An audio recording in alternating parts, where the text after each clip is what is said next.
নৌকা ধানের শীষ লাঙ্গল দেখা শেষ, দাঁড়ি পাল্লা এবার গর্বে বাংলাদেশ।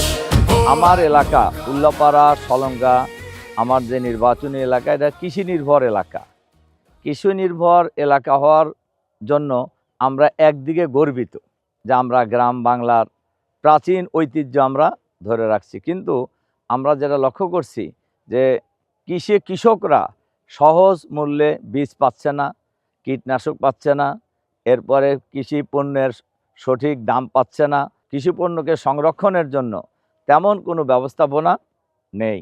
আল্লাহ তাআলা যদি আমাকে নির্বাচিত করে জনগণের সেবা করার সুযোগ দেন, তাহলে স্বল্প মূল্যে সার, কীটনাশক, এরপরে কৃষি বীজ আমি সরবরাহ করার জন্য চেষ্টা করব। পাশাপাশি কৃষকদের পণ্য যাতে ন্যায্য মূল্য পায়, এ ব্যাপারেও আমি কার্যকর ব্যবস্থা গ্রহণ করব এবং কৃষি পণ্য সংরক্ষণের জন্য আমি ছোট আকারে হিমাগার বিভিন্ন এলাকায় করার জন্য আমি চেষ্টা করব। ইনশাআল্লাহ দেখা যায় সুদভিত্তিক লোন নেওয়ার কারণে এই লোন পরিশোধ করতে পারে না। আল্লাহ তাআলা যদি আমাদেরকে নির্বাচিত করে এবং দেশ পরিচালনার যে সুযোগ আমাদেরকে দেন, তাহলে আমরা কৃষকদের জন্য আমরা সহজলভ্যে ঋণ প্রদান এবং সেটা হবে সুদমুক্ত ঋণ প্রদানের আমরা ব্যবস্থা করব ইনশাআল্লাহ।